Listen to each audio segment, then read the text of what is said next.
Hello everyone, welcome back. Today we're going to look into, we're going to focus on the button of inventory.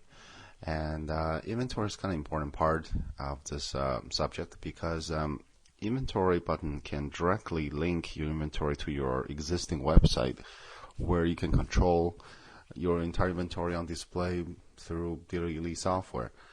When you do click on inventory button, you get a default window layout like this. You can see there's a lot of fictitious cars in here. You can sort them. We built in the capability of this for you guys. You can sort them by stock number, right?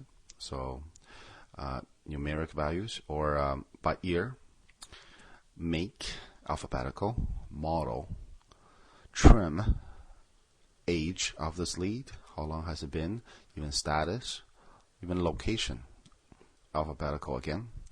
Who was this car reserved by, and even client name, mileage from small to large, and price. So this makes you looking for a car a lot easier. You can always perform a search to a specific car if you know the last few digits of the VIN number or the stock number or year. Year is an interesting one because it gives you a range of years of cars you want to pull up. So let's say 2002 to 2008. Hopefully you don't have too many of those falls into this category, as you can see. And here's a couple of cars that comes up. So adding a new inventory to your system is quite simple. Click Add New Inventory button. This will bring up a pop-up button similar to adding a new lead. The first tab, vehicle, is essential vehicle information here, where you manually into the stock number, VIN number. This will automatically validate itself if it's not the right digits.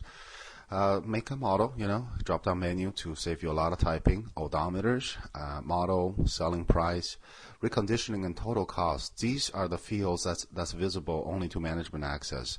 At user level, they will not have these fields. They will actually be blanked out. And you can check mark whatever the options this vehicle have. They're organized, as you can see, air conditioning, climate control, power window, door locks, sunroof, by different categories of options.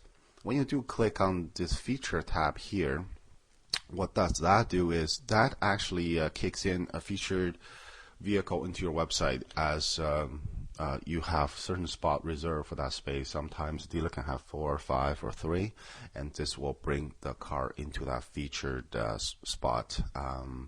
CarProof link, it's something we have added recently. This, if you have the CarProof report already done, and that will offer you a link on the browser of your window. What I mean by that is, if I opened up my Firefox here, browser means this part of the window. CarProof report should give you whatever that link is, copy it, and then you can literally paste back into this area where the CarProof will display for the customers, which is a neat little feature with that. And remember, any changes you're making here, you must press save. Vehicle images is where you take your digital camera, go take some pictures of the car, hit browse, and find the location of that image and upload them. You have 8 images per vehicle. Comment section, you can write some comments and descriptions. Financing information, this is for if you want to display financing information on your website in the future. Print sticker is quite useful. This just turn your printer, hit print. All the most essential information of that particular car will come out. You can use that as window danglers, I guess, for that purpose. Print inventory. This is another really useful feature. When you press this, it will literally bring up this window called, you want to print this selection, sort by year or make, your choice, and then hit print. This will give you a quick snapshot of the entire inventory that you have in there. Delivered vehicles, this goes by what you consider customer's car that's been sold and delivered. So once you classify that lead as delivered, vehicle attached to that lead will be considered delivered vehicles. So if you want to dig up some older files that you can no longer find the customer information on, this probably will be a good place for that.